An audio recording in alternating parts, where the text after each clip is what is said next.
राधे राधे। कैसे हैं आप सब? आज बहुत दिन बाद वीडियो बना रहे हैं। देखिए शाम के बच्चे नाश्ता करके सब बैठे हैं। तो जैसा कि आपको पता है पुरुषोत्तम मास शुरू हो गया है 18 तारीख से। तो सोचा चलिए इसी पे कुछ बात कर लेते हैं। जितना हमें पता है उतनी जानकारी आप सबके साथ भी शेयर कर लेते हैं। तो जैसा कि आप सबको पता ही है कि 18 जुलाई से मंगलवार से स्टार्ट हुआ है और ये 16 अगस्त तक पूरा महीना चलेगा, पुरुषोत्तम मास का रहेगा। तो इसको अधिक मास, मल मास, पुरुषोत्तम मास भी कहते हैं। अपने सनातन धर्म में इसका बहुत ही महत्व होता है, तो पता ही होता है, सबको ही पता होगा ये तो, है ना। तो आज इसके महत्व अपन जानते हैं कि हर 3 साल में ये जो अधिक मास है ये आता है। तो क्यों 3 साल में आता है? देखिए अपने यहाँ 2 तरह से साल की गणना होती है। हिंदी कैलेंडर के हिसाब से या गणना के हिसाब से समझे तो सूर्य और चंद्र की तरह से, है ना। दोनों के साल के दिनों में जो डिफरेंस होता है वो 11 दिन का होता है। इम्पोर्टेंस दोनों की होती है अपने इसमें कुंडली वुंडली भी जब देखते हैं तो सूर्य चंद्र दोनों को देखा जाता है। तो जो ये 11 दिन एक्स्ट्रा हो जाते हैं तो वो इकट्ठे होते होते 3 साल में 1 माह के बराबर हो जाते हैं, है ना। तो जो 1 महीना एक्स्ट्रा हो गया तो वो अधिक मास कहलाता है। इसीलिए ये हर 3 साल में आता है। अधिक होने की वजह से इसका एक दूसरा नाम भी पड़ गया मल मास या मलिन कह लीजिए, मल कह लीजिए, जिसमें इसको कोई भी इसमें शुभ काम भी नहीं किया जाता है। जैसे शादी का काम हो गया, शादी ब्याह नहीं होते इसमें, नामकरण वगैरह, गृह प्रवेश या कोई भी शुभ काम से रिलेटेड कुछ भी इस महीने में नहीं किया जाता है। नया सामान नहीं खरीदा जाता है। तो अभी तक इसको अधिक मास या मल मास ही कहा जाता था, पर फिर इसका पुरुषोत्तम नाम भी पड़ा। पुरुषोत्तम मास जो कहा जाता है, तो वो कैसे पड़ा? तो इसके पीछे जो हम लोग बचपन से सुनते आ रहे हैं कहानियाँ हैं। कुछ कहानियाँ तो कई हैं, पर एक कहानी हम बताते हैं। जैसा कि पता ही होगा कि हर महीने के कोई ना कोई देवता होते हैं, है ना। अपने हिंदी जो मंथ्स होते हैं, जो माह होते हैं हिंदी के, तो उनके कोई ना कोई देवता होते हैं, ठीक है ना। तो इस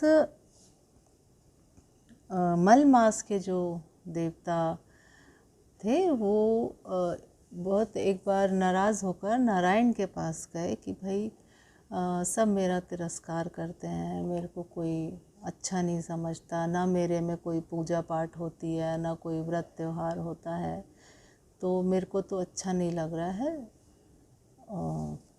सब मेरे को हीन समझते हैं, अलग अलग सा, तो अच्छा नहीं लग रहा है, मैं क्या करूं? उसका कोई उपाय बताइए, बहुत परेशान दुखी हूँ मैं। तो नारायण उसकी हाल देख के थोड़ा सा दुखी होते हैं। फिर उनको लेके वो जाते हैं गोलोक धाम, जहाँ पे कृष्ण रहते हैं राधा जी के साथ, है ना। तो वहाँ जाते हैं तो कृष्ण जी पूछते हैं भाई नारायण जी से कि भाई ये कौन है जिनको आप ले आए हैं? तो बताते हैं कि ऐसी ऐसी व्यथा है इसकी, बड़ा दुखी परेशान है, तो आप इसको धारण कर लें। या तो कृष्ण जी उसको सांत्वना देते हैं, तसल्ली देते हैं कि ठीक है, मैं तुमको धारण करता हूँ, है ना, तो और तुम मेरे नाम से अब जाने जाओगे। तो इस तरह से उन्होंने उस माह को नाम दिया पुरुषोत्तम। तो तब से वो पुरुषोत्तम मास कहलाने लगा। पुरुषोत्तम माने जो सब में उत्तम हो, सब में अच्छा हो, सबसे अच्छा। अब नाम तो मिल गया इसको, एक अच्छा सा पुरुषोत्तम, है ना। तो अब इसका नाम सार्थक कैसे हो, तो ऐसा क्या इसमें करना चाहिए कि इसका नाम सार्थक हो, लोग तिरस्कार न करें। तो इसके लिए कृष्ण जी ने बताया, पुरुषोत्तम मास में सब लोग धार्मिक कार्य करें, पूजा पाठ करें, भजन कीर्तन करें। तो जो जैसा कार्य करेगा तो उसको वैसा ही फल प्राप्त होगा। पुरुषोत्तम माने जो सब में उत्तम, है ना, सबसे अच्छा। तो उन्होंने ये बताया कि भाई इस मंथ में, इस महीने में सबने धार्मिक कार्य करने हैं, सबने पूजा पाठ में ध्यान लगाना है, ठीक है ना। जैसे क्या करना चाहिए इस महीने में, तुलसी जी की सेवा करें, दीप जलाएं, तुलसी जी पे जल दें, दान पुण्य करें, कथा करें, कथा सुने। आप पीपल की पूजा कर सकते हैं, दीपक जलाएं वहाँ पे, और गौ माता की सेवा कर सकते हैं, उनको घास खिलाएं, रोटी खिलाएं, है ना। नदी में आप जाके, नदियों में जो अपनी पावन नदियाँ हैं वहाँ पे दीप दान कर सकते हैं। जीव जंतुओं की सेवा करें, पेड़ पौधों की, भजन कीर्तन करना चाहिए, दान पुण्य, जैसे जो ज़रूरतमंद हैं, गरीब हैं, उनको आप अन्न का दान कर सकते हो या जल का दान कर सकते हो। कहीं पे आप मटका वगैरह दान कर दे, जहाँ पानी वानी की व्यवस्था नहीं है वहाँ पे आप इस तरह की व्यवस्था कर सकते हैं। अपने घर पे आप कुछ ऐसा धार्मिक कीर्तन का या किसी पाठ वगैरह का आयोजन कर सकते हैं, और गीता पाठ करें, भगवत करें, भगवत सुने। तो ऐसे बहुत से ऐसे धार्मिक चीज़ें हैं जो आप कर सकते हैं। तो जितना आप करेंगे उतना ही आपको उसका लाभ मिलेगा, है ना। तो इस महीने में अच्छे कार्य, ये पूजा पाठ वाले कार्य करने चाहिए, और कोई बुरा कार्य नहीं करना चाहिए। अब अगर अधिक मास है तो जिसमें सब कुछ अधिक अधिक आपको हो रहा है, मिल रहा है, सॉरी, तो अगर पुण्य करने का फल भी आपको अधिक मिल रहा है, तो उसी तरह अगर आप कुछ गलत काम करेंगे, कुछ पाप करेंगे, तो उसका फल भी आपको वैसे ही मिलेगा, है ना। तो इस चीज़ का ध्यान रखें, शांत रहें, ध्यान करें, पूजा पाठ करें, कोई भी मंत्र जाप आप कर सकते हो, ज़्यादा से ज़्यादा पुण्य कार्य करें, है ना। ऐसा नहीं है कि और महीने में नहीं करना चाहिए हमको, ऐसा नहीं है, बट इस ये जो पुरुषोत्तम मास है, इसमें स्पेशली ऐसा बताया गया है हमारे गुरुजनों, ज्ञानियों द्वारा कि ये महीना बहुत ही शुभ होता है, और इसमें किया गया कार्य, इसका कई गुना आपको उसका फल मिलता है। तो जैसा कार्य करोगे उसका कई गुना ज़्यादा आपको वैसा ही फल मिलेगा। अच्छे काम करेंगे हम तो उसका कई गुना अच्छा फल मिलेगा। अगर हम कुछ बुरा काम करेंगे तो उसका उतना ही हमको बुरा फल मिलेगा। तो ज़्यादा से ज़्यादा इस पे अच्छे और पुण्य कर्म करने चाहिए। आपकी जो श्रद्धा, जैसी क्षमता, वैसा करें, थोड़ा करें पर करें। कहने का मतलब ये है कि इस महीने में आप जितना पुण्य करें, जितना पूजा पाठ करें, धार्मिक कार्य करें, उतना अच्छा, है ना। और क्या नहीं करना चाहिए में आता है कि थोड़ा खान पान पे परहेज आप कर सकते हैं। जैसे कोई नॉनवेज वगैरह खाता है तो अवॉइड कर ले इस महीने। या कोई प्याज लहसुन से भी कर सकता है, पर कई लोग प्याज चल जाता है, बट नॉनवेज से थोड़ा परहेज करते हैं तो अच्छा रहता है। ऐसे हम लोग सावन में भी मानते हैं कि नहीं करना चाहिए। सबकी अपनी अपनी श्रद्धा होती है, बट फिर भी जितना जो कर सके तो जितना पॉसिबल हो उतना ये सब परहेज करना चाहिए। तो अब एक सवाल आता है कि भाई इस महीने